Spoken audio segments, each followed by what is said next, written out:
yaitu menanti kiprah Starlink di Indonesia. Ruang Publik KBR disimak di 100 radio jaringan KBR dari Aceh hingga Papua. Dan bagi Anda yang berada di Jakarta, bisa dengarkan langsung di siaran radio 94,3 FM Good Radio Jakarta.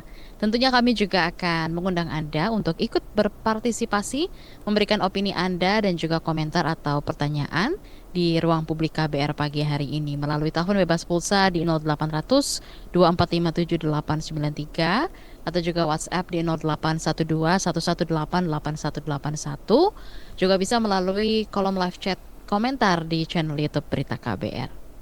Saudara, masuknya layanan sistem internet berbasis satelit Starlink ke pasar retail Indonesia ini disambut pro dan kontra.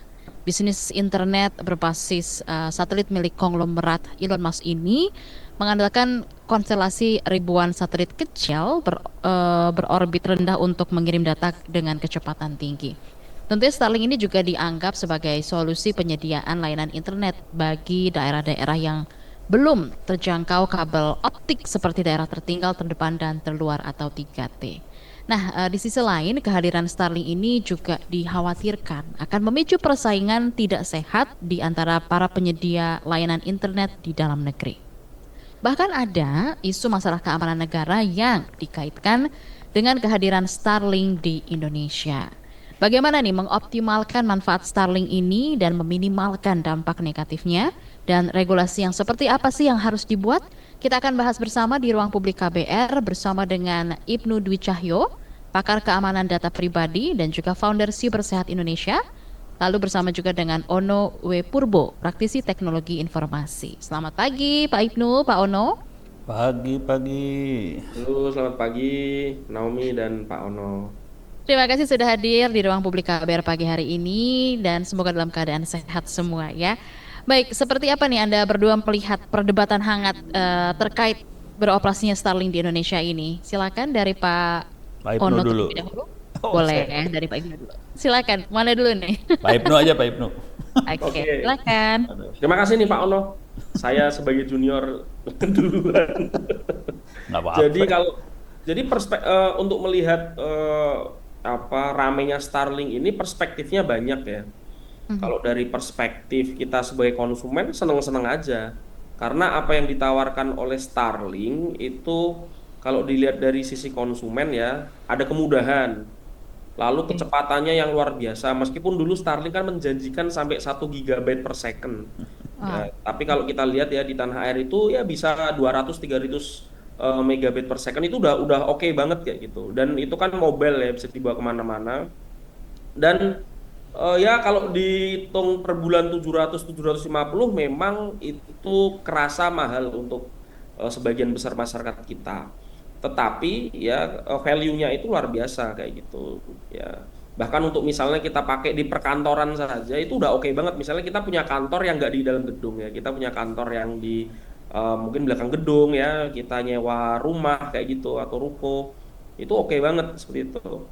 Dan penggunaannya mudah. Itu kalau dari sisi kita ya masyarakat konsumen. Jadi ini menambah pilihan lah sehingga provider yang sudah ada itu dia kalau kita lihat ya setelah Starlink itu muncul awal itu juta sekarang jadi 4 juta ya untuk beli di awal itu. Sekarang banyak provider internet itu promo ya dengan harga yang lama misalnya kecepatannya ditambah atau segala macam.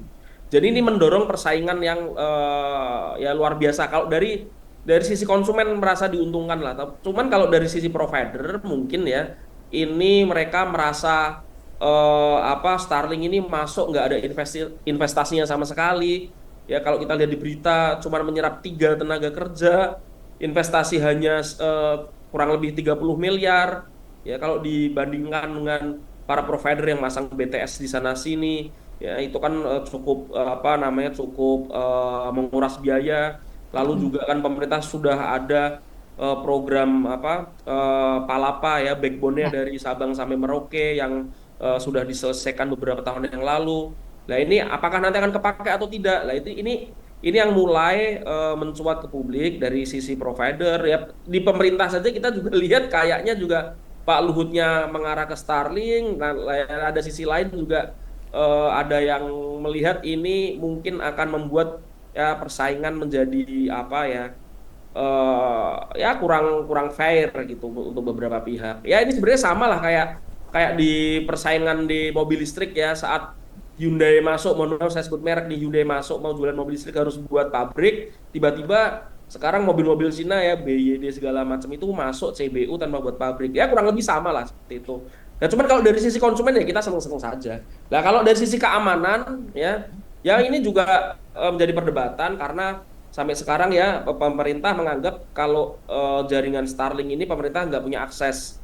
Ya Starlink ya belum belum punya infrastruktur di Indonesia dan semuanya langsung ke pusatnya mereka, sehingga ya ini kalau dari perspektif keamanan secara global ya, kalau ingin komunikasinya yang tidak bisa dalam tanda kutip di intercept gitu ya bisa pakai Starlink. Yang bisa intercept ya orangnya Starlink dan Amerika. Kurang lebih gitu. Karena di Amerika kan ada undang-undang visa apa kalau nggak salah namanya Foreign Intern Surveillance Act yang mewajibkan perusahaan teknologi di Amerika untuk memberikan akses kepada apa aparat ya, terutama aparat keamanan dan pertahanan di Amerika. Jadi ya Starlink itu bisa diakses oleh aparat di Amerika, tetapi nggak bisa oleh orang Indonesia, oleh aparat di tanah air. Kurang lebih seperti itu. Oke, dari Pak Ono gimana nih Pak tanggapan Anda? Silakan. Udah bagus di Pak Ibnu udah banyak ngomong. Jadi saya tinggal sedikit aja juga. Tapi kira-kira gini, yang dari sisi user biasa, saya akan nambahin sedikit aja. Itu Silakan. harganya nggak murah ya. Artinya modemnya atau satelit yang dipakai di rumah-rumah itu sekitar harganya lagi sale 4 juta, aslinya sekitar hampir 8 juta lah. Jadi modemnya aja segitu kira-kira. Terus pulsanya kalau untuk yang di rumah itu kan sekitar 700 hampir 800 ribuan ya. Terus kalau yang bisa gerak kecepatannya 10 km per jam, gerakannya gerakan lambat ya. Itu harganya pulsanya sekitar hampir sejutaan kira-kira ya. 900 sekian. Jadi dari sisi harga bukan murah-murah banget sih. Cuman itu sudah membuat si operator kita kebakaran jenggot semua. Bener yang katanya Pak Ibnu ya. Jadi kebakaran jenggot itu nggak masalah. Oke. Sekarang saya akan ngasih gambaran sedikit tentang si infrastrukturnya Starlink. Gimana? Sebagian besar orang berpikirnya bahwa si modem Starlinknya kita itu naik ke Starlink nanti turunnya di Amerika sinyalnya. Kenyataannya nggak gitu sih sebenarnya. Jadi nanti kalau mau iseng bisa masuk googling, keywordnya Starlink Ground Station. Starlink Ground Station. Jadi Starlink itu kayak relay di atas. Jadi satu satelit kayak relay aja, nanti sinyal kita naik ke satelit langsung turun lagi. Jadi akan turun di Indonesia lagi sih sebenarnya, dia tidak akan turun di Amerika. Nah, jadi saya belum tahu persis mereka masang ground stationnya di mana di Indonesia.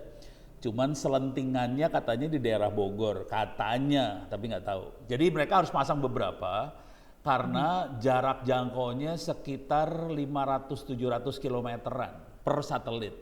Jadi kalau Indonesia kan jauh nih dari Sabang sampai Merauke. Jadi dia harus masang beberapa sebetulnya, banyak ground stationnya. Di dunia ground stationnya yang banyak di Amerika, kemudian di Amerika Selatan tuh di Chile, kemudian di Prancis, Australia, New Zealand. Nggak banyak di dunia yang lain. Jadi Starlink terbatas sebetulnya kemampuannya. Karena dia harus pasang ground station di mana-mana. Nah, dengan pengetahuan seperti itu yang jadi jadi sebetulnya dia akan masang ground station fiber optik di Indonesianya juga. Jadi nggak hanya satelit di atas, dia masang ground station di bawah. Bentuknya agak beda sama apa modem yang kita pakai. Yang kita pakai bentuknya kayak kotak kayak gitu, nanti bisa gerak-gerak. Nanti yang ground station bentuknya kayak setengah lingkaran, beda bentuknya. Nah, yang seru adalah gini. Ini minta maaf aja saya kepaksa harus agak apa ya, bukan berantem, tidak setuju dengan pendapatnya Pak Luhut. Oke, silakan di ruang publik boleh. Silakan Pak, sampaikan. Jadi ini ada kesan Pak Luhut kan sempat ngomong BTS nggak diperlukan karena ada Starlink. Nggak mungkin juga sih. Jadi harganya kan semahal itu, emang rakyat Indonesia mampu beli semahal itu, sementara handphone lebih murah, BTS lebih murah. Jadi kalau saya sebagai operator seluler saya nggak perlu takut karena BTS lebih murah. Dan kalau mau jujur, saya pada hari ini membantu teman-teman di Dinas Kominfo Tangerang Selatan, Pemkot Tangerang Selatan, kita berhasil bikin BTS 5G sendiri. Harganya di bawah 100 juta, sekitar 50-an juta, bisa bikin sendiri, Republik Indonesia bisa bikin. Itu satu. Jadi kalau BTS nggak masalah. Terus yang kedua, teman-teman militer, teman-teman aparat, kalau buat Starlink dipakai oleh rumahan, kantor, swasta, oke nggak masalah, mungkin datanya agak-agak disadap sama Amerika masih nggak masalah. Tapi kalau Starlink dipakai sama militernya Indonesia, terus jaringan pemerintah pakai Starlink, saya nggak setuju sih sebenarnya, karena berbahaya banget itu. Mereka bisa ngelihat isi trafficnya, jadi agak berbahaya itu, saya nggak setuju. Apalagi dipakai militer, ngeri. Jadi itu yang isu security-nya di situ. Teman-teman Wantanas, Dewan Pertahanan Nasional kemarin sempat ngobrol sama saya, nanya, "No, pendapat kamu gimana tentang Starlink?" Kalau saya nggak setuju sih, tapi kalau militer maksain, terserah, resiko tanggung sendiri. Saya nggak mau. Itu urusan security. Sekarang ada isu lagi, satu lagi, emang bangsa Indonesia nggak bisa bikin Starlink, gitu ya? Ini ngomong jujur terus terang aja. Jadi Starlink agak beda sama satelit yang Palapa dan teman-temannya. Palapa, Telkomsat dan sebagainya itu ketinggian satelitnya sekitar 35.000 km, tinggi banget di atas. Starlink satelitnya ketinggiannya hanya sekitar 500 km. Pertanyaannya, apakah bangsa Indonesia nggak bisa bikin seperti itu? Jawab singkatnya, bisa, dan kita sudah meluncurkan 3 satelit seperti itu. Dan sudah beroperasi selama 15 tahun lebih satelit-satelit itu. Memang misinya tidak seperti Starlink. Kalau Starlink kan misinya untuk telekomunikasi, data dan sebagainya. Ini mereka misinya dipasangin kamera, buat eksperimen lah. Itu teman-teman 8 yang bikin. Jadi itu bikinnya, kalau mau tahu, bikinnya di Ranca Bungur di Bogor. Kebetulan yang bikinnya teman saya teman dekat ya, jadi saya kenal dari dulu, dan dia memang timnya mereka memang sudah mengerjakan itu belasan tahun, hampir 30 tahun sih sebenarnya. Jadi kita punya kemampuan seperti itu, kita sanggup bikin seperti itu, sebetulnya Starlink ini ada lawannya. Nah sekarang lawan yang satu lagi, jadi tadi operator seluler aman, kita bisa bikin sendiri Starlink. Bangsa Indonesia juga sebetulnya kalau masalahnya adalah masalah blank spot, daerah-daerah yang nggak ada sinyal, bangsa Indonesia punya solusi sendiri, tidak usah pakai Starlink. Pada hari ini ada 60.000 RT RW net di Indonesia, dan itu yang ngasih solusi buat bangsa Indonesia buat supaya ada internet di desa-desa. Kalau mau tahu harganya per hari, mereka kuotanya pakai kuota harian, kadang-kadang jam-jaman, per hari itu 5.000 perak. Jauh di bawah Starlink. Jadi kita punya kemampuan dahsyat sih. Dan perlu dicatat, hari ini Indonesia adalah negara yang mempunyai RT RW net atau community network terbesar di dunia. Dan kalau saya lagi meeting internasional di Asia Pasifik, di ITU, International Telecommunication Union, kita seringkali diminta memberikan keynote speech. Karena untuk community network, Indonesia paling besar di dunia. Gitu. Baik Pak Ono dan juga Pak Ibnu, nanti kita lanjutkan kembali, ini semakin menarik dan juga seru untuk kita ketahui bersama soal Starlink ini ya Pak Ono dan juga Pak Ibnu. Untuk Anda pendengar yang mungkin ingin bertanya atau mungkin punya komentar juga dan sudah pakai Starlink kah, atau rencana mau beli atau seperti apa, silakan bisa share langsung di ruang publik KBR karena di sini tempatnya ya, di 0800 2457 893 ataupun juga komen di 0812 118 8181, dan yang sedang menonton melalui channel YouTube Berita KBR bisa langsung tulis di live kolom komentar yang tersedia. Ruang publik segera kembali. Masih Anda dengarkan Ruang Publik KBR. Lu nyari apa sih? Sibuk amat dari tadi. Duit gue nih hilang, padahal udah dimasukin dompet. Ada tuyul kali ya? Hus, jangan asal lo ya. Bukannya tadi lo jajan kopi, ikut PO seblak, sama nitip gorengan ya? Hah? Masa? Kok bisa nggak sadar ya? Bocor alus tuh. Lu kudu disiplin keuangan makanya. Dengerin deh Uang Bicara, podcast dari KBR Prime yang ngebahas soal ekonomi dan literasi keuangan. Cocok banget buat anak muda kayak kita. Nah, sama nih kayak dengan self reward. Oke, Lo dengerin di mana? Di kbrprime.id. Oke deh, gue dengerin. Tapi jajan kopi sore ini gue pinjem lo dulu ya. Astaga. Uang Bicara, menavigasi kamu supaya tetap cuan dari KBR Prime. Suka galau ketinggalan berita di tongkrongan? Iya, Penasaran sama trending topik sepekan tapi bingung kudu ngapain? iya. Makanya dengerin FOMO Sapiens dari KBR Prime setiap Jumat. Iya. Jangan pintas yang nggak bakal bikin kamu ketinggalan berita atau peristiwa di sekitar kamu. Bareng Eki Priagung dan Aika. No more fear of missing out, peeps. Anda sedang mendengarkan program Saga Produksi KBR. Iya Pak, saya juga kita harus ramai-ramai semua pakai kain. Sekolah lansia merupakan upaya untuk memperpanjang usia sehat. Kisah-kisahnya menarik kan? Dengarkan kisah-kisah selengkapnya hanya di Saga. Cerita tentang nama, peristiwa, dan fakta. Selain kisah-kisah inspiratif, Saga juga menghadirkan liputan mendalam yang dikemas menarik dengan kualitas jurnalistik terbaik. Dengarkan Saga hanya di kbrprime.id. KBR Prime, podcast for curious mind. Masih Anda dengarkan Ruang Publik KBR. Terima kasih Anda masih menyimak Ruang Publik KBR pagi hari ini menanti kiprah Starlink di Indonesia. Kita masih perbincangkan bersama dengan Pak Ibnu dan juga Pak Ono. Jadi ada beberapa poin yang tadi bisa dicatat begitu ya dari yang disampaikan oleh Pak Ono. Bahwa memang Starlink ini tidak dipergunakan untuk keperluan atau kebutuhan militer gitu ya. Jangan pakai Starlink. Dan tentunya juga kalau ada juga RT RW Net yang Rp5.000 ya per hari kalau hariannya, dan sebulan itu bisa dibilang Rp150.000.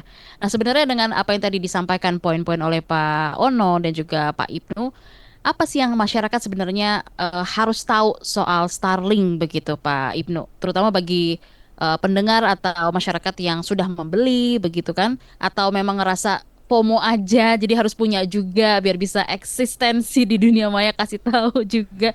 Atau gimana nih masukannya dari Pak Ibnu, silakan. Kalau misalkan saya dari sisi konsumen ya, Starlink itu sebagai brand yang seksi, karena memang dia datang dari seorang Elon Musk. Ya, kalau kita tarik ke belakang, Elon Musk ini memang inovator. Ya. Jadi sebelum ramai internet di tanah air, sebelum ada smartphone itu, dulu Elon Musk juga yang awal-awal itu dia membuat PayPal, pembayaran digital bersama teman-temannya.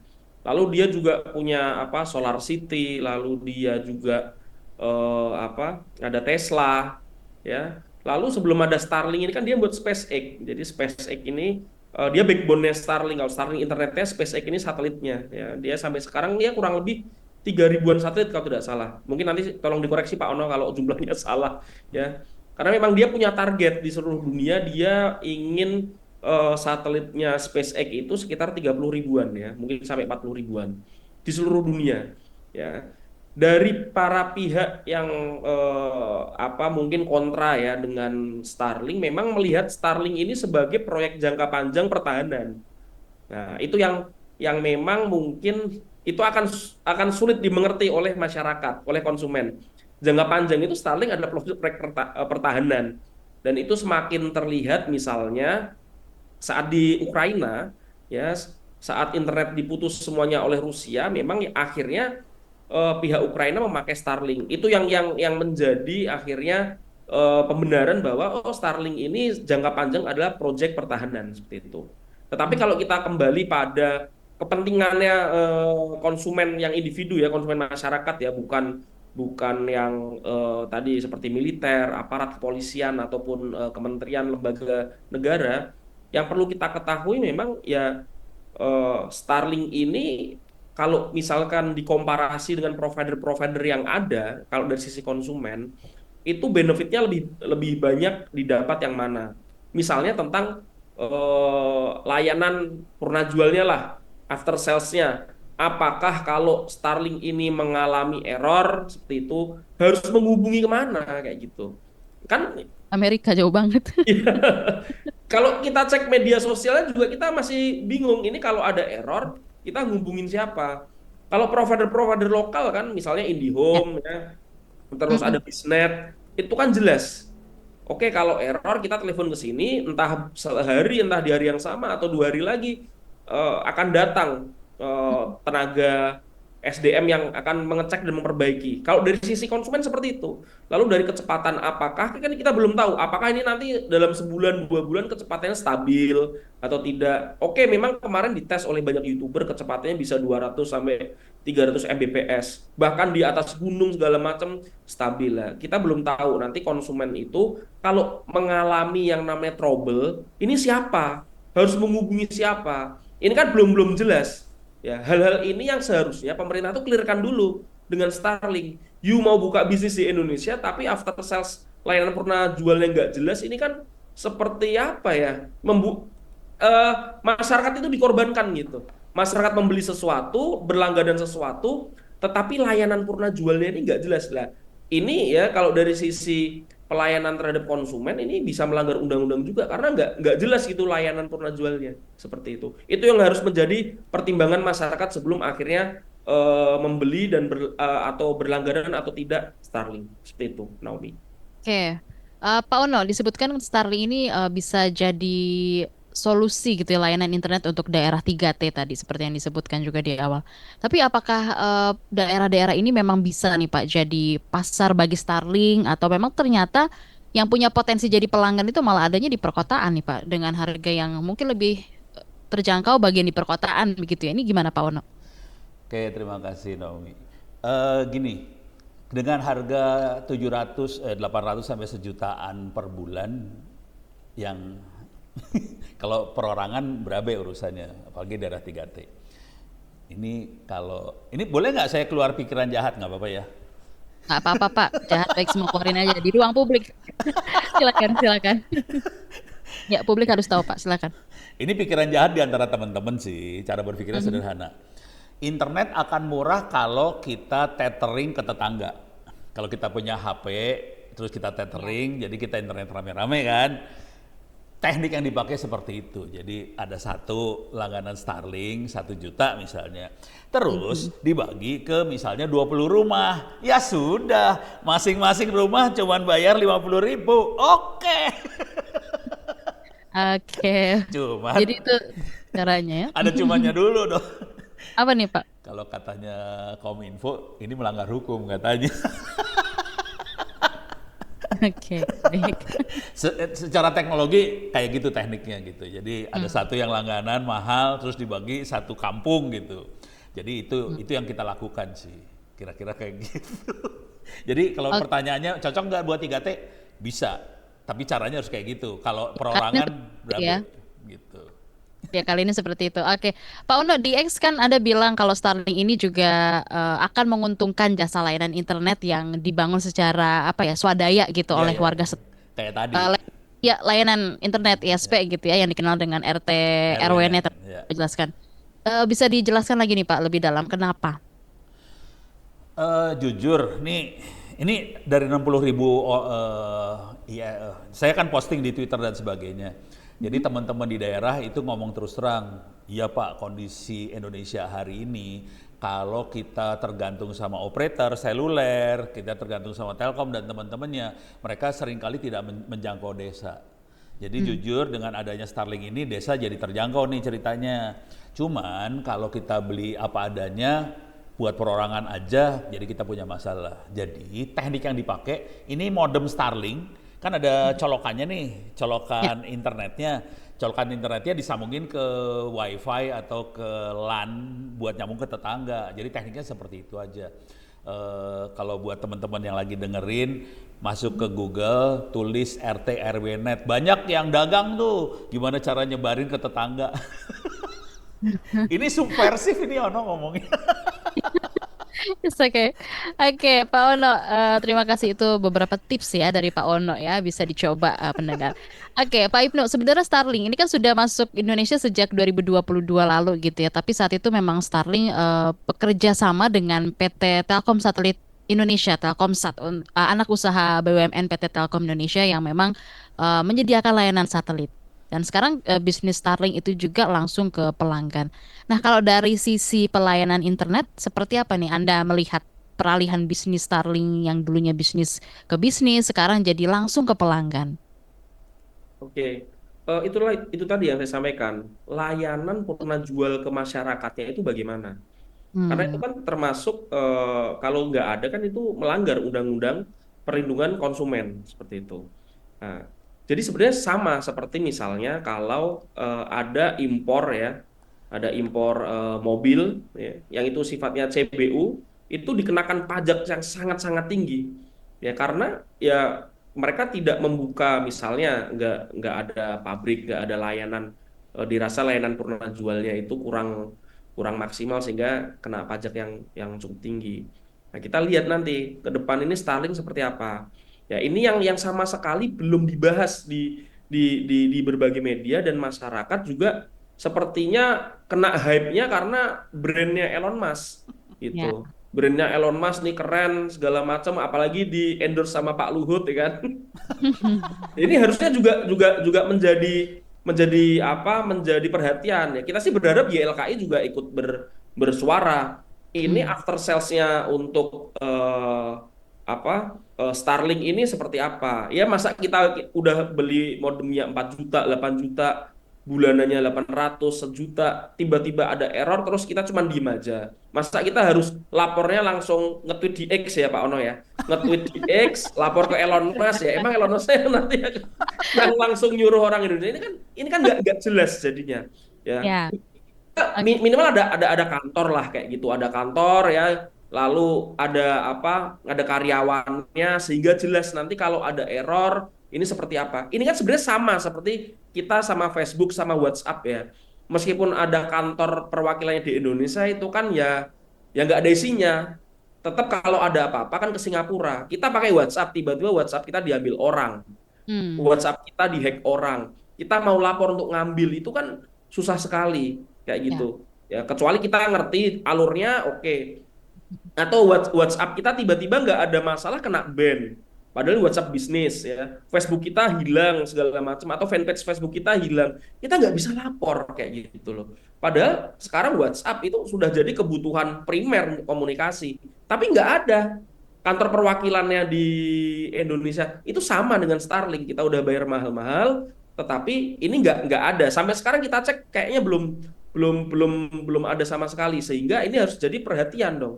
Jadi Starlink jangan cuman jualan, coba ini nanti kalau ada error nih ngubungin mana, ngubungin siapa. Apalagi ya kalau nanti memang Starlink itu jualannya tadi ke daerah 3T. Ya mereka brandnya itu Hmm. marketingnya diarahkan ke daerah-daerah tertinggal. Lah kalau di sana nanti error, lapor siapa? Kayak gitu. Itu kan ya lucu aja. Misalnya kita ada di pelosok misalnya di NTT kayak gitu. Hmm. Karena susah ya udah pakai pakai Starlink. Oke, nanti error baru pakai seminggu error. Terus Hmm. ngubungin siapa? Ngubungin orang di Jakarta. Terus orang Hubungannya di Jakarta apa aja? datang begitu ke NTT. Itu kan luar, kalau emang kayak gitu oke, tapi ini beneran mau kayak gitu. Nah, ini masyarakat harus aware juga. Jadi oke, memang nih wah hype-nya Starlink luar biasa, tapi kita juga harus berpikir panjang. Nih layanan purna jualnya seperti apa? Jangan sampai oke produk Baik. bagus masuk Indonesia, produk bagus Hmm. masuk Hmm. Indonesia, tetapi ternyata melanggar undang-undang perlindungan konsumen seperti itu. Oke, baik Pak Ibnu, Pak Ono, nanti kita akan bacakan beberapa komentar dari pendengar ruang publik yang sudah masuk di 0812 118 8181. Juga ada yang komen di channel YouTube Berita KBR. Atau juga untuk Anda pendengar yang mau telepon langsung, silakan. Kami sudah buka telepon bebas pulsa di 0800 2457 893. Ruang publik segera kembali. Masih Anda dengarkan Ruang Publik KBR. Bagaimana kamu melihat cinta? Seberapa jauh eksplorasimu soal cinta? Nikah, pacaran, cinta aja nggak cukup gitu. Tapi kalau saya bilang cinta aja tuh cukup. Makna cinta, Cile, aduh. Pokoknya ketika bilang cinta itu gue cuma tahu kalau you fall in love with the person and the complete package of the person. Cinta itu bisa menyenangkan, tapi cinta itu kadang rumit. Tiap orang punya ragam cerita cintanya. Love Buzz membebaskan kamu mendefinisikan dan mengalaminya. Ekspektasi itu ada kayak banting-banting meja, banting-banting piring gitu. Tapi gue ngerasa if I feel it, I need to say it. Dengarkan Love Buzz di kbrprime.id. Tersedia juga di platform mendengarkan podcast lainnya. Love Buzz. Membicarakan perkara yang tidak dibicarakan ketika berbicara perkara cinta. Buat kamu yang always hektik, apalagi di kantor yang toxic, working gak ending-ending, ditambah si bos yang grumpy, bikin salty. Apaan tuh artinya, Neng? Artinya si bos cerewet dan bikin bosen. Oh. Join yuk di KBR Pagi, siaran pagi radio paling update, menghadirkan berbagai informasi yang paling update dan terkini, ditambah playlist yang lit and chill. Apaan lagi ini artinya, Neng? Rese, artinya keren dan menyenangkan. Oh iya. Simak KBR Pagi setiap Senin sampai Jumat, mulai pukul 7 pagi, di radio jaringan KBR dan podcast kbrprime.id. Yang baru. Tidak ada yang lebih baru dari kabar baru. Cukup 5 menit bisa perbaharui informasi kamu. Cukup 5 menit berita terbaru ada di genggamanmu. 5 menit sayang untuk dilewatkan karena kabar baru diramu dengan kualitas jurnalistik terbaik, didukung puluhan reporter dan kontributor di Jakarta dan berbagai kota di tanah air. Simak hanya di kbrprime.id. Cukup search kabar baru, kamu akan mendapatkan informasi teraktual dalam 5 menit. Masih Anda dengarkan Ruang Publik KBR. Balik lagi di Ruang Publik KBR pagi hari ini, kita masih obrolin soal kehadiran Starlink di Indonesia, kiprahnya seperti apa. Sebelum saya bacakan beberapa pesan WhatsApp dan juga komentar di YouTube yang sudah masuk, Pak Ono, jadi sebenarnya dengan berbagai catatan yang tadi sudah disampaikan gitu ya, Pak Ono dan juga Pak Ibnu, sebenarnya siapa sih Pak yang akan dapat manfaat besar atau manfaat terbesar dengan kehadiran si Starlink ini? Yang dapat manfaat terbesar ya orang yang punya duit. saya nggak suka sih Pak Ono nge-freeze pakai Starlink nggak nih Pak? Oh ini nge-freeze, oh alah. Oke, silakan Pak lanjutkan. Yang manfaat terbesar ya yang punya duit sih. Tapi itu kan nggak baik ya. Saya pengennya manfaat buat rakyat banyak gitu aja sih. Tapi poinnya Pak Ibnu keren banget. Saya gara-gara Pak Ibnu ngomong urusan service center segala macam, saya jadi googling tadi. Oh iya ya, kantornya parah. Bener, poinnya Pak Ibnu bener banget. Itu parah banget gitu. Oke. Baik, kita akan bacakan beberapa WhatsApp yang masuk, yang sudah bergabung di 0812-118-8181 ya.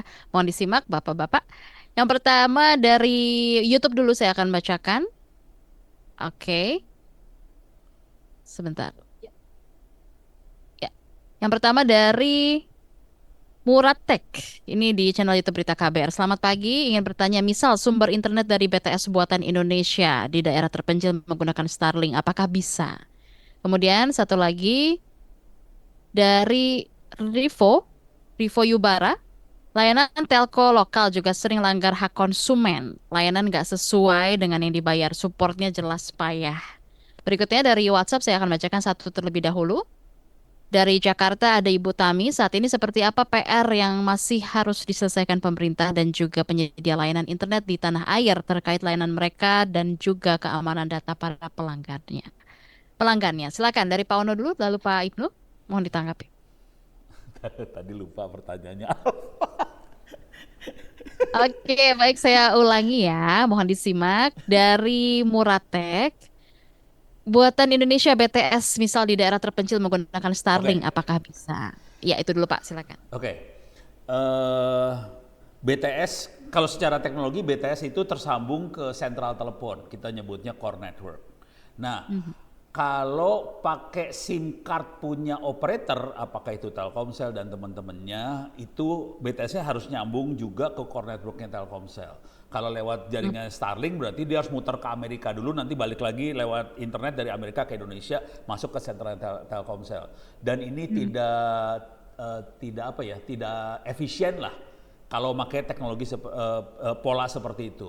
Kalau kita diizinkan bikin BTS sendiri dan central teleponnya saya masukin ke dalam BTS, itu bisa pakai Starlink. Kalau caranya kayak gitu. Dan kita hari ini sudah menggelar 13 BTS tipe seperti itu di Papua. Cuma kita nggak pakai Starlink sih, kita pakai satelit yang lain. Oke, baik. Oke, ada lagi yang mau ditanggapi dari Pak Ono? Sebelum kita coba sapa dulu, sudah ada penelpon yang bergabung nih Pak. Oh ya udah, cukup dulu deh, biar seru. Cukup dulu ya, nanti Ya. dilanjut ya. Oke, Pak Ibnu, Pak Ono, kita sapa dulu dari pendengar kita di Jayapura. Ada Pak Noel. Pak Noel, selamat pagi. Saya pendengar KBR lewat radio di Sivor, Jayapura. Ya, selamat pagi pendengar di C4 Jayapura, Pak Noel. Selamat pagi Pak, silakan tanggapan Anda ataupun juga komentar soal Starlink. Iya sih, sebagai masyarakat memang pembahasan tadi cukup bagus ya. Tidak berpikir sampai apalagi kantor dan lain sebagainya. Cuma layanan Starlink itu kan saya pikir cocok untuk di Papua. Karena keberadaan proyek itu yang lalu tidak sampai terjadi dengan baik. Palapa kering ke apa itu kan sampai sekarang kan tidak ada hasil yang memuaskan. Kalau ini ada Starlink masuk kan itu paling cocok untuk di kawasan Papua, khususnya kami yang sering ke pedalaman. Kami kesulitan dengan jaringan. Mau upload pekerjaan dari pedalaman susah. Mungkin alangkah baiknya harusnya pemerintah juga support Starlink kalau memang bisa membantu, mungkin difasilitasi lebih baik. Kalau memang tidak ada kantor untuk bagaimana, kalau hal yang baik untuk perkembangan satu kawasan daerah 3T khususnya harusnya didukung. Karena saya pikir pemerintah juga sudah berupaya, tapi juga uang dikorupsi. Akhirnya masyarakat sampai sekarang tidak menikmati hasil internet yang baik. Saya sih sangat setuju Starlink masuk. Kita yang di daerah pedalaman, daerah 3T sangat tertolong. Kami sudah berusaha untuk order juga barang itu, karena saya lihat bagus untuk kami di daerah, kami tidak setengah mati untuk akses internet. Ya masukan kami saja, pemerintah coba support lah hal yang terbaik, mungkin bagaimana bisa dikolaborasi, bagaimana supaya masyarakat juga mendapatkan hasil yang baik, menerima manfaat yang baik begitu. Ya. Mungkin itu saja. Terima kasih Pak Noel di Jayapura. Terima kasih. Mendengarkan dari Radio DC4 ya, Jayapura. Silakan dari Pak Ibnu dulu baru ditanggapi. Boleh ditanggapi silakan Pak, lalu nanti Pak Ono ya. Oke, saya langsung menanggapi Pak Noel dari Jayapura ya. Jadi silakan. nilai plusnya Starlink itu dia sangat bermanfaat kalau ada di daerah 3T tadi ya. Daerah yang memang meskipun sudah ada backbone palaparing ya, tetapi memang sampai sekarang kan itu sulit. Jadi kalau para provider itu kan pasti dia based on bisnis ya. Kalau masuk ke pedalaman-pedalaman tetapi nilai bisnisnya nggak masuk, mereka enggan kayak gitu. Oke, jadi Starlink ini bisa didorong. Kalau memang dari Starlink-nya sendiri urusan bisnisnya dengan pemerintah Indonesia harus di-clear-kan dulu nih, selesaikan. Tadi service center segala macam, layanan purna jualnya itu harus clear dulu. Sehingga saat nanti ada di pedalaman itu kalau ada terjadi apa-apa seperti apa?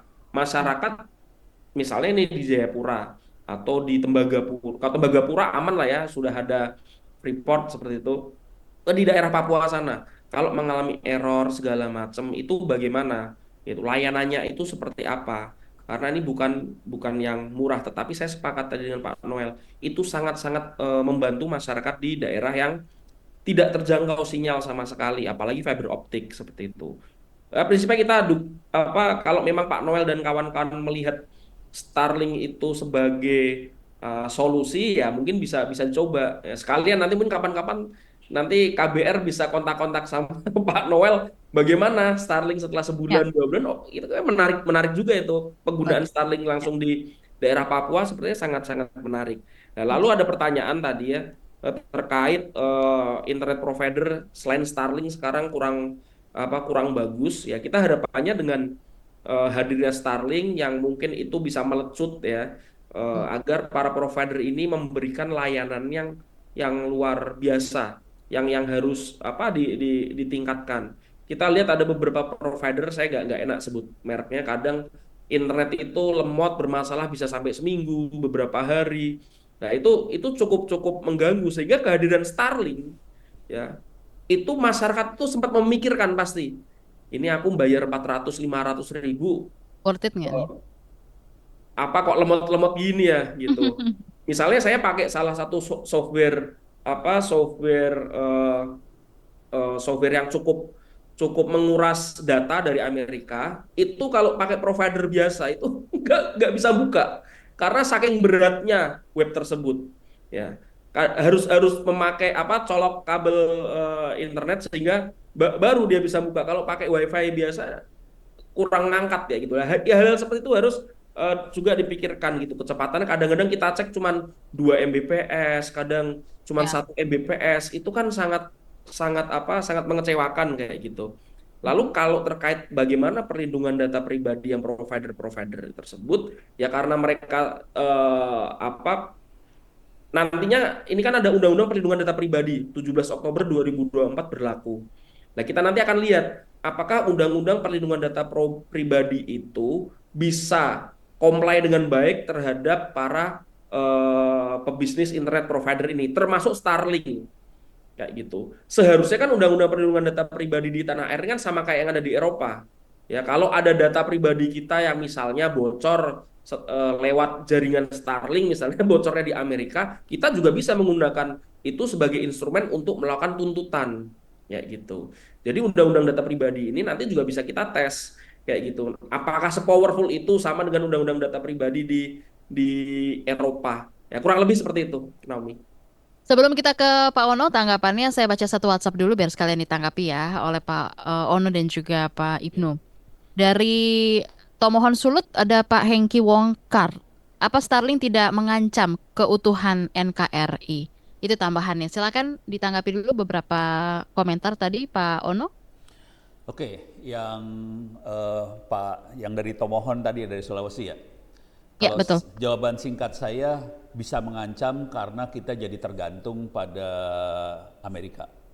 Kalau kalau mereka mau perang atau apa, dengan gampang dia matiin Starlink, kita mati semua nanti. Jadi kalau saya cenderungnya saya tidak ingin tergantung sama asing. Karena kalau kita tergantung berabe nih urusannya. Makanya kalau saya cenderungnya kalau bisa ada pilihan-pilihan yang lain juga. Itu satu urusan yang termohon. Ini saya pengen kasih komentar buat Pak Nol yang di Papua juga nih.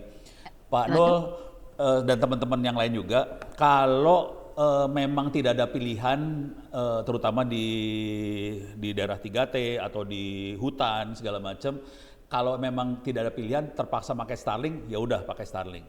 Cuman silahkan cek di Google, pakai Google, kata kunci yang dipakai adalah Open BTS spasi Papua. Saya ulangi lagi ya, Open BTS nyambung, Open BTS disambung, spasi Papua.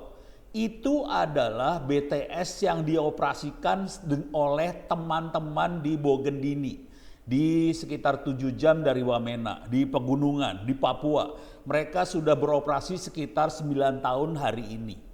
Dan hari ini ada 13 lagi yang seperti itu, teknologi yang dipakai adalah 4G, juga di desa-desa Papua sudah beroperasi, dan ini adalah contoh dunia bahwa orang Papua sanggup mengoperasikan sendiri BTS seluler, dan mereka kebetulan tidak pakai Starlink, tapi ya mereka pakai satelit. Jadi pakai satelit ya, tapi bukan Starlink, dan mereka beroperasi. Kalau mau tahu yang di Bogendini ini yang mengoperasikan adalah guru sekolah dasar. Guru SD bisa ngoperasiin BTS sendiri, orang Papua. Jadi Papua keren banget sih sebenarnya. Ini saya kasih ada alternatif lain sih sebenarnya gitu. Ya, luar biasa. Jadi Pak Noel tadi di Jayapura ya, bisa langsung coba buka ke Google Open BTS spasi Papua ya, di googling saja ya. Oke, boleh dicoba nih Pak Noel saat ini juga. Baik pendengar, untuk Anda yang sudah mengirimkan beberapa pertanyaan dan juga komentar, nanti akan saya lanjutkan, bacakan, dan akan ditanggapi oleh kedua narasumber kita. Tetaplah di Ruang Publik KBR, setelah jeda kami akan kembali. Masih Anda dengarkan Ruang Publik KBR.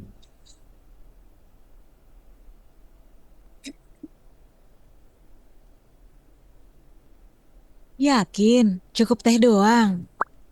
KBR sore, Siap menjadi teman sore hari kamu, biar kamu nggak kesepian. Dapatkan rangkuman perkembangan berita terpenting di sore hari dari bidang politik, ekonomi, sosial, budaya, dan olahraga dari dalam dan luar negeri. Simak KBR Sore setiap hari Senin sampai Jumat mulai pukul 16 di radio jaringan KBR seluruh Indonesia dan di kbrprime.id, search KBR Sore.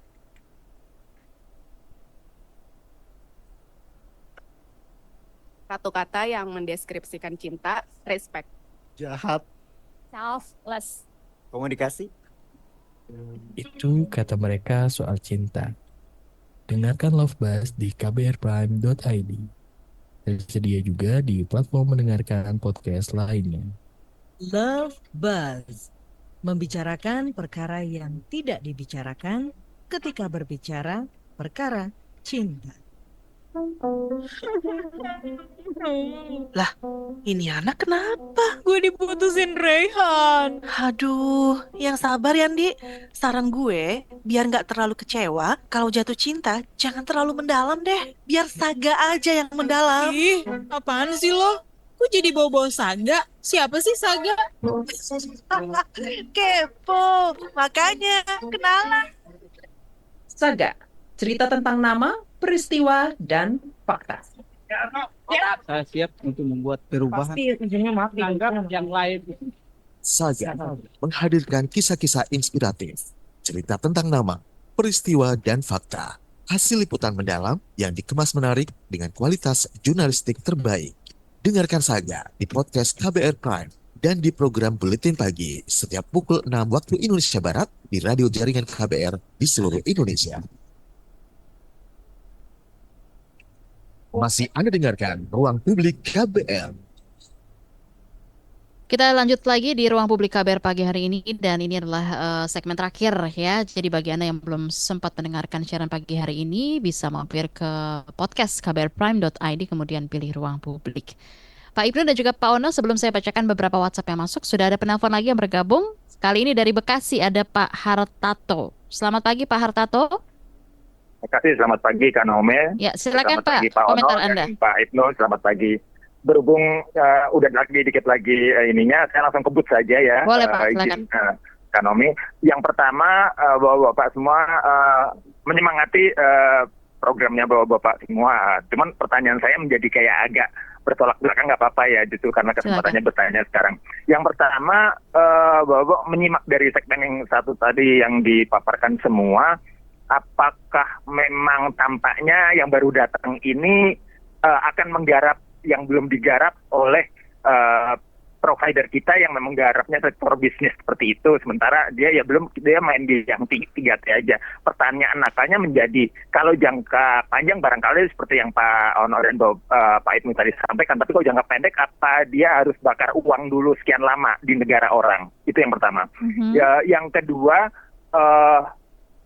sudah ada contohnya belum? Kayaknya saya agak ketinggalan tadi Bapak semua, di negara lain sebelum mereka masuk ke kita itu secara bukan secara bisnisnya tapi secara teknologinya itu sudah ada yang sukses belum sih gitu, sehingga dia nggak terkesan hanya teraya ngegarap di kita tapi di negara lain juga nggak. Jangan dilihat dari vendor pendiri di belakangnya, kan yang kita beli anunya bukan mereka itu kan teknologi, bukan mau jadi partai begitu ya. Jadi jangan dilihat karena ada si Elon ya, bukan, tapi karena teknologinya itu di negara lain sudah ada beberapa yang oke nggak sih gitu terhadap konsumen ya, maksud saya gitu Bapak. Okay.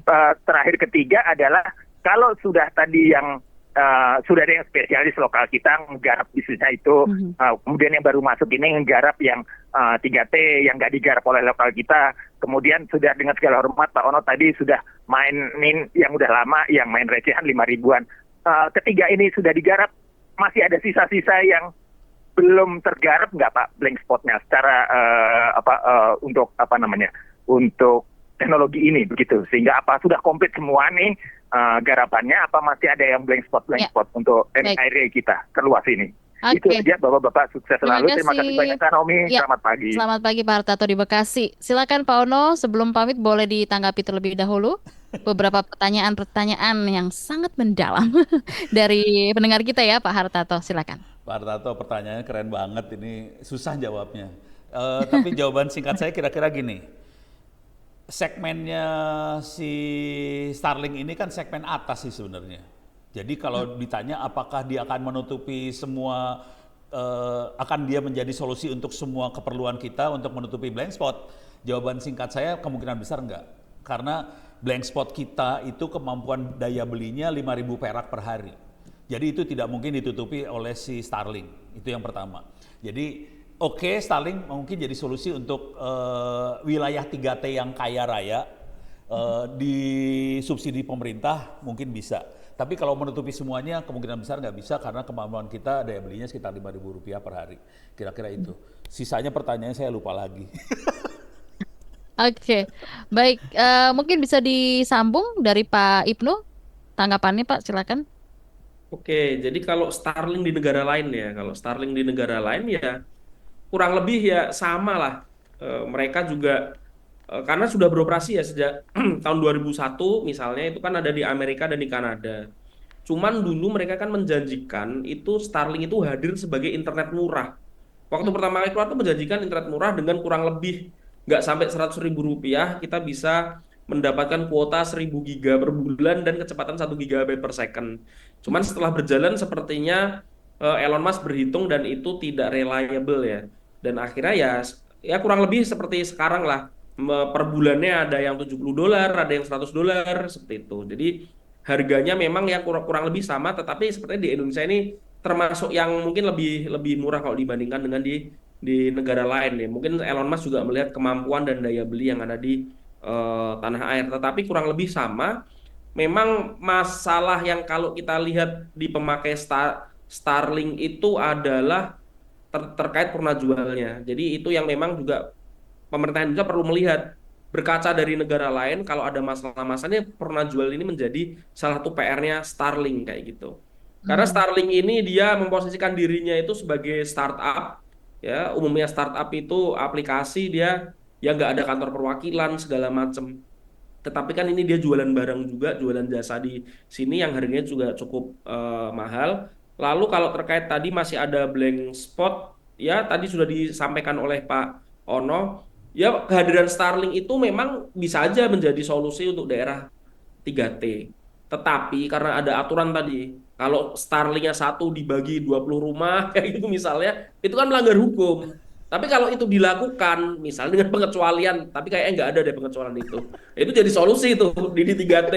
3T yang bener-bener nggak kaya kayak gitu. Cuman ya itu nanti melanggar hukum kan, seperti itu ya. Kita nggak tahu, tapi sebenarnya ya oke juga. Tapi kalau ketangkep ya kita juga nggak bisa bantu seperti itu. Ya. Itu pemerintah harus ngerubah aturan sih sebenarnya supaya bangsa ini ke cover semuanya. Ini PR pemerintah bukan PR kita ya. Oke, baik Pak Ono, Pak Ibnu, saya akan bacakan dari channel YouTube KBR dulu ya sebelum ke WhatsApp. Mudah-mudahan waktunya cukup. Dari Pak Rivo Yubara, layanan telco lokal juga sering melanggar hak konsumen. Layanan nggak sesuai dengan yang dibayar, supportnya jelas payah. Kemudian berikutnya dari Pak Ola Artanakola. Apa sudah ada HP yang support dengan berbasis dua sistem GSM dan satelit buatan dalam negeri? Oke, boleh langsung ditanggapi saja dari Pak Ono dan juga Pak Ibnu secara umum, silakan. Yang HP-nya aja ya. Kalau Telkom parah, saya kayaknya itu pengetahuan umum lah, nggak usah ditanggapin. Silakan Pak. Yang HP yang dual system buatan dalam negeri setahu saya nggak ada. Yang single system aja, yang seluler biasa aja, setahu saya teman-teman sempat bikin tapi masih kurang di ini sih. Jadi masih kurang. Oke, ada lagi mungkin tambahan dari Pak Ono? Itu tadi tambahan saya yang ini, kan pertanyaan Pak Hartarto tadi, itu sudah dicoba di negara mana aja. Kalau saran saya coba googling, keywordnya adalah Starlink Ground Station. Nanti kelihatan ground stationnya ada di mana aja. Betul kata Pak Ibnu, di Amerika, Kanada, iya itu ada di sana. Selain Amerika, Kanada, itu ada di Chile, Amerika Selatan, Prancis, Australia, New Zealand. Jadi belum banyak negara yang pakai Starlink tuh. Gitu. Oke. Baik, dari Pak Ibnu silakan Pak. Sekaligus closing statement nanti lalu ditutup oleh Pak Ono, silakan. Tadi sebenarnya sudah dijawab semua sama Pak Ono ya. Tapi silakan. prinsipnya adalah masyarakat kalau ada yang mau pakai Starlink, mau nyoba ya boleh-boleh aja dicoba. Apalagi kalau uangnya berlebih seperti itu, ya. Apalagi kalau teman-teman masyarakat ada yang di daerah 3T, daerah susah sinyal, ya kalau mau coba nggak apa-apa. Tapi yang perlu tadi jadi catatan ya, purna jualnya, after sales-nya. Jadi nanti kalau ada masalah kita juga belum tentu tahu. Tetapi yang pasti kalau teman-teman ada yang sudah memakai Starlink, tolong di-share di media sosial, entah di YouTube, di Twitter segala macam. Untuk di Indonesia ini pemakaiannya seperti apa? Oke, kemarin udah banyak tuh YouTuber yang mereview kayak gitu. Cuman kita ingin user experience dari masyarakat ya, langsung penggunaan oleh masyarakat itu seperti apa, apalagi kalau di daerah-daerah yang memang 3T. Nah, kita butuh banget itu. Apakah layanannya masih sama, kecepatannya kurang lebih sama ya dengan yang dijanjikan oleh Starlink, lalu bagaimana alatnya itu kemampuannya. Lalu yang terakhir, ya terkait tadi kan sempat ada pertanyaan, apakah Starlink ini bisa mengancam keamanan nasional? Dalam porsi tertentu, iya bisa aja. Tapi seperti tadi disampaikan oleh Pak Ono, ini kan ya kalau kita bicara jet tempur, ya jet tempur itu kita bisa ambil yang dari sekutu Amerika, tetapi juga ada yang ngambil dari Rusia gitu. Kita punya dua, Sukhoi sama jet tempurnya Amerika. Ya kira-kira Starlink ya sama lah, jangan sampai kita terlalu relying ke Starlink, tapi kita juga harus seimbang karena kan kita politik bebas aktif. Mungkin seperti itu, Naomi. Terima kasih. Makasih Pak Ono. Oke, baik. Dari Pak Ono silakan Pak, sekaligus menutup perjumpaan kita pagi hari ini. Oke, terima kasih buat kesempatannya. Poin saya sederhana aja. Bangsa ini kalau mau pakai Starlink silahkan, tapi tolong pikirkan masalah kedaulatan Republik Indonesia. Bangsa ini punya kemampuan untuk membuat semacam Starlink sendiri, dan kalau kita orbitkan satelit kita lewat orbit ekuator, bukan lewat kutub. Starlink itu lewat kutub ya, dari kutub utara ke kutub selatan dia orbitnya. Kalau lewat ekuator, kita bisa mengcover Indonesia dengan jumlah Starlink yang lebih sedikit sih sebenarnya. Hari ini 8, kalau mau dilihat, tolong dilihat 8A2, itu yang kita pakai untuk komunikasi datanya kita. Kecepatannya tidak secepat Starlink, tapi itu bisa kita kembangkan menjadi kayak Starlink sih sebenarnya. Jadi ini teman-teman sudah mulai berpikir seperti itu. Kalau kita bisa bikin sendiri, mudah-mudahan Starlink menjadi pecut bagi kita semua supaya kita bisa membuat satelit sendiri, dan pada saat itu terjadi, bangsa ini bisa berdaulat dan kita akan menjajah bangsa lain. Ngaco terakhirnya. Terima kasih. Baik, terima kasih banyak untuk kedua narasumber kita pagi hari ini. Ada Pak Ono W. Purbo, praktisi teknologi informasi, dan juga Pak Ibnu Dwi Cahyo, pakar keamanan data